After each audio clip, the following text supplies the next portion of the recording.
नमस्कार, मैं हूं आपके साथ कविता राणा।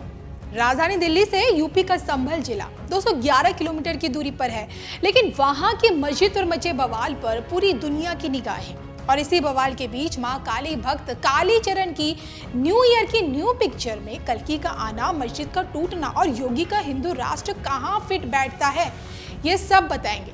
लेकिन पहले हम ये जरूर जान लें कि ये वही संभल है जिसे अनादिकाल से भगवान कल्कि का आगामी जन्मस्थली बताया गया।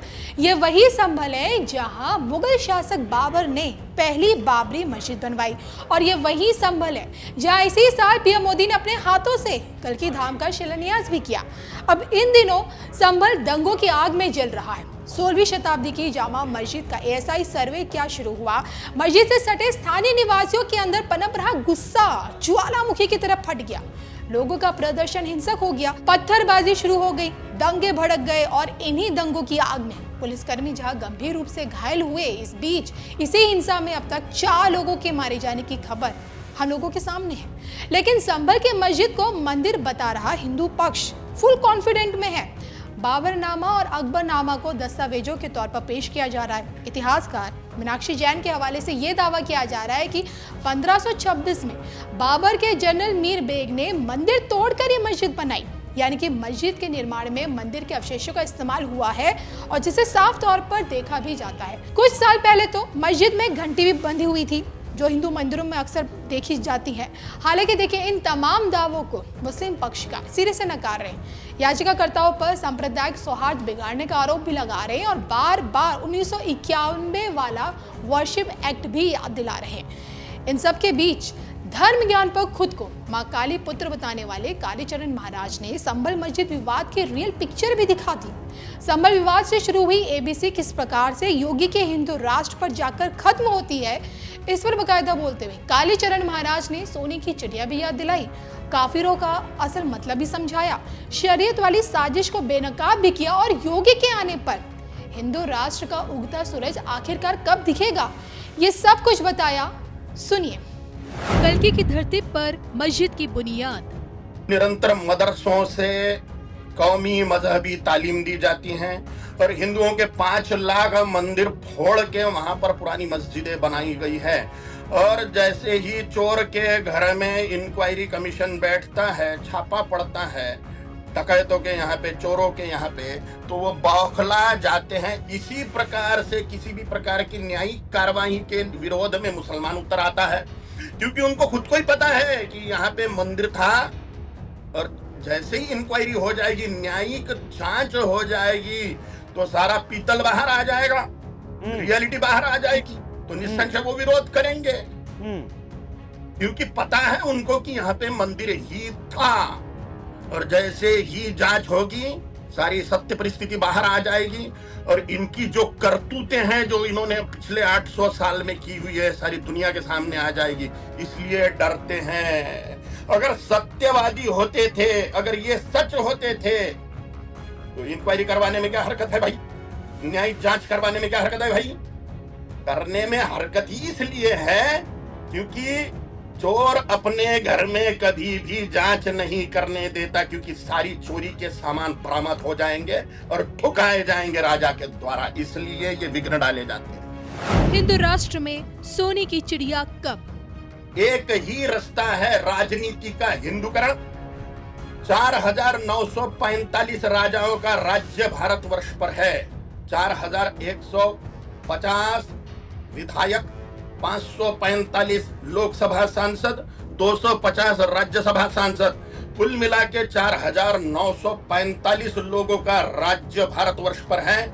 अगर हिंदू वोटर बैंक बनते हुए पूरी तरह से धर्मनिष्ठ होकर वोट करे और हिंदुत्व के लिए वोट करे, तो ये सारे के सारे राजा लोग कट्टर हिंदूवादी राजनीति में घुसेंगे, विधायक और सांसद बनेंगे और ये हिंदुत्व के हित के कायदे कानून बना के हिंदुओं को न्याय प्रदान करेंगे। यही एकमात्र रास्ता है, दूसरा कोई रास्ता नहीं है।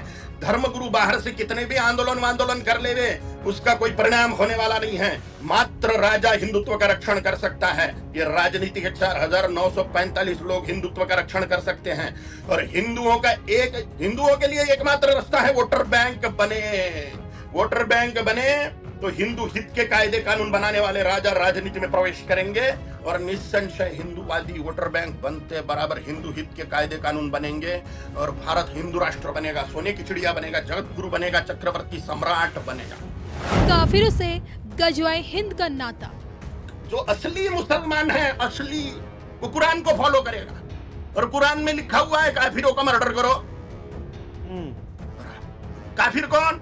मुसलमान छोड़ के सारे काफिर, सब काफिर, सब काफिर, मुसलमान छोड़ के सारे काफिर हैं और उनको मार डालना ये कर्तव्य है मुसलमानों का, ये लिखा हुआ है।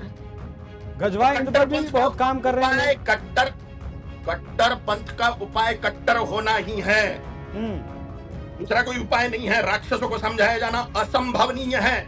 नहीं तो भगवान श्री राम जी ने राक्षसों को क्यों खत्म कर दिया? दुर्गा माई ने राक्षसों को क्यों खत्म कर दिया? समझाना था उनको, समझाना था, ऐसा नहीं करते बच्चा। भारत को इस्लामिक राष्ट्र में बदलने का सच। भारत को मुसलमान बनाने के लिए बड़ा प्री प्लान हो गया है, बढ़िया एकदम शानदार प्लान रच गया है और आधे सक्सेस है मुसलमान। Iran, Iraq, Afghanistan, Pakistan, Bangladesh, Brahmadesh, Indonesia, Cambodia, Taiwan सब तो छिनाया गया भारत से। ये सुदूर भारत माता ही है।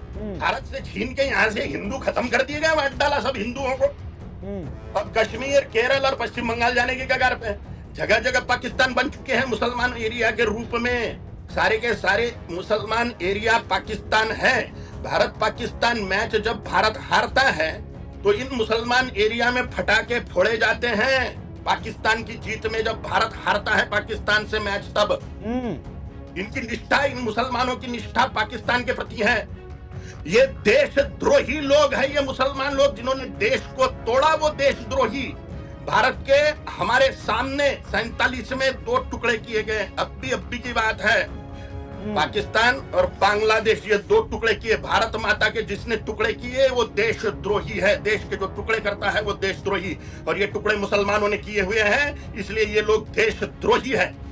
योगी के आते ही हिंदू राष्ट्र का उगता सूरज।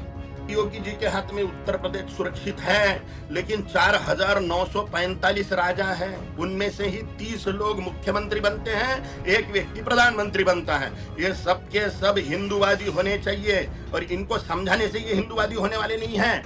वोटर बैंक अगर हिंदूवादी है, हिंदू अगर वोटर बैंक है, तो झक मार के, झक मारना माने मन मारना, मन मार के राजा लोग हिंदुओं के तलवे चाटेंगे, हिंदुओं के हित की बात होगी। इसमें एकमात्र उपाय हिंदुओं के सामने वोटर बैंक बनते हुए 100% वोटिंग करना ही है, वो भी सिर्फ हिंदू हित के लिए, ना कि अपनी जाति के लिए, ना कि दाल चावल के लिए, ना टमाटर पेट्रोल के लिए, ना रस्तों के लिए, ना बिजली के लिए, ना अन्य काय के लिए, ना बेरोजगारी, सिर्फ मात्र हिंदुत्व। अगर हम धर्मराज्य की स्थापना करते हैं तो भारत निस्संशय सोने की चिड़िया बनेगा और ये सारी समस्याएं खत्म हो जाएंगी रोजगारी की।